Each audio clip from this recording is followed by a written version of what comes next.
She's dead. I felt her blood on my hands. Her body was cold.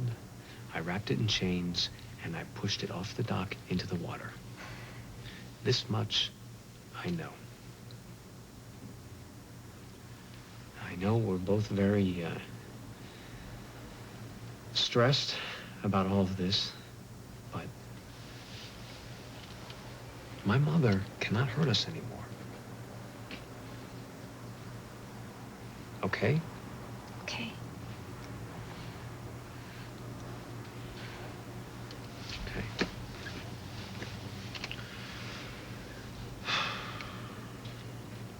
Look, I need to go to the, go pick up yesterday's transcript from the trial to study up on that. You want to come with me? No. No, I actually have to go relieve Aunt Maida because she's been watching Robbie all morning, so.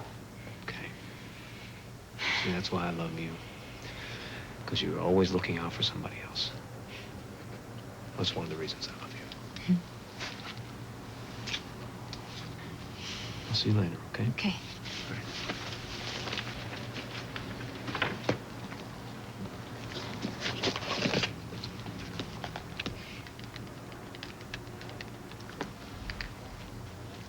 Aunt Maida. Hi.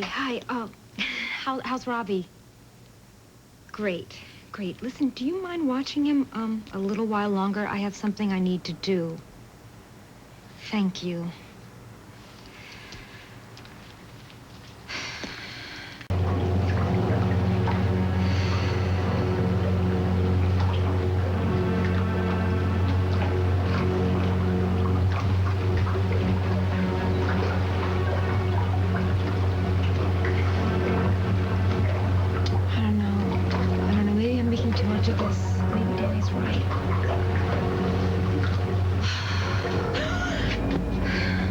I want to talk to you, and I need you to focus. All right.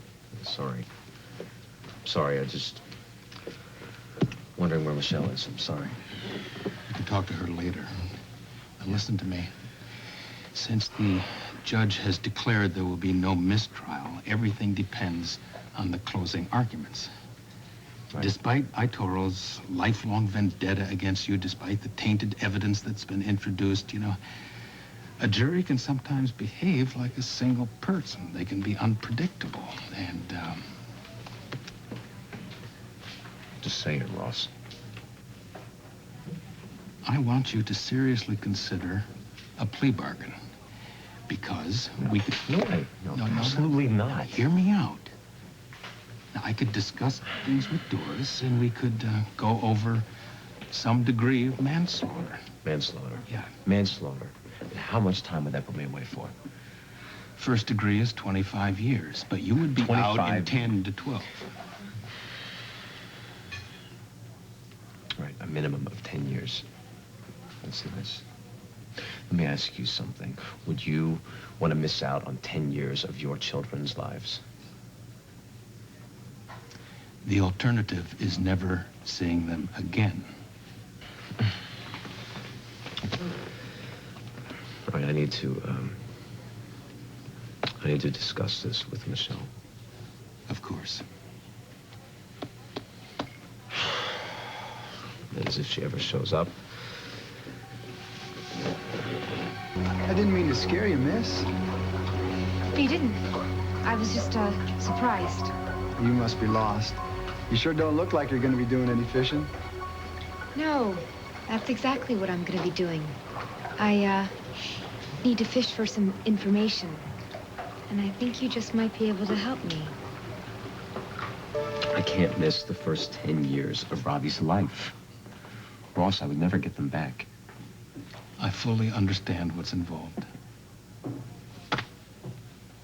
I don't think you do. I mean, what, is Michelle supposed to just bring him to the pen to visit his old man every Father's Day? Danny, every time you go in front of a jury, it is a gamble.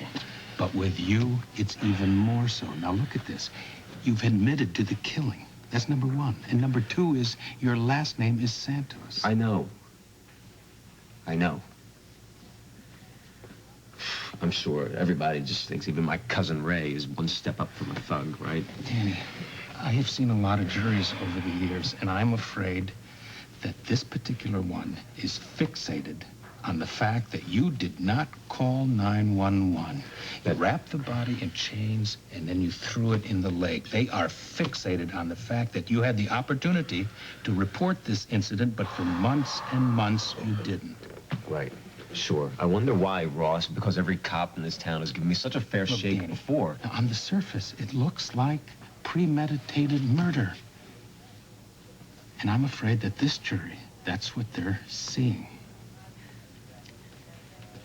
I want you to consider a plea bargain, please. Think it over. Discuss it with Michelle, and let me know what you decide.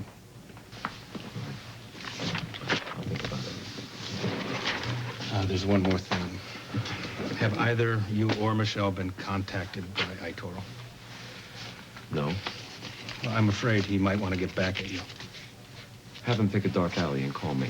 If that's the case, save me a piece, okay? You know, Itoro just won't give up. He gave me a visit at my house this morning. What the hell did he want? Nothing important, actually. But you know, sir, he refuses to acknowledge anything about the switched dental records or the misidentification of the body, and for the life of me, I can't think why he's still lying about it. Do you believe him? No, of course not. Who else could possibly have done it? I want you to think about what we talked about, all right? Talk with Michelle, and I'll give you a call later. Yeah, thanks. The only logical person who'd have any reason to set up a substitute Carmen and get away with it is Carmen herself. It can't be. It can't be. That's a very nice name. Mine's Pete. So is this, your regular spot here? Sure is. I really need to ask you some questions if I could, sir. Oh, call me Pete. Sure, Pete. You're not a cop, are you? There have been a lot of them snooping around the place last year or so. No, not me. It's a personal thing. You know, cops come with their divers, drag the lake, disturb the fish. It makes my life a lot tougher. So you do come here a lot, then? Every day and every night. Every night? So, were you here late last year in November? Fluke season. Yeah, fluke bite best when night tide is low. I know it's been a while, but do you remember anything strange happening at all around November 14th? Now I know you ain't a cop. They never ask me nothing. You probably think I'm too stupid. But you're not, are you? Well, you bet I'm not. I see and hear plenty. I even remember that night because I even marked it in my calendar. Why is that? Because of what I saw. Something mighty strange.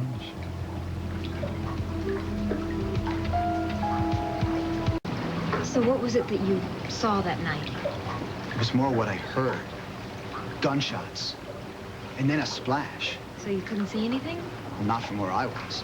So I got in my little rowboat, and I paddled my way over there. And then what did you see? Damnedest sight. Something floated out of the lake. A thing? What did it look like? Well, to tell you the truth, it looked like a ghost. Yeah, and almost scared me out of my boat. What'd you do? I just sat there for a couple of minutes. And then two guys in dark suits scrambled into the water and pulled it out. And then they put it in the back of a big, long car, and they raced off into the night. And then the lake was still again. Like nothing ever happened. Like nothing ever happened. Thanks a lot for your help. Oh, thanks for listening. Gets kind of lonely out here sometimes.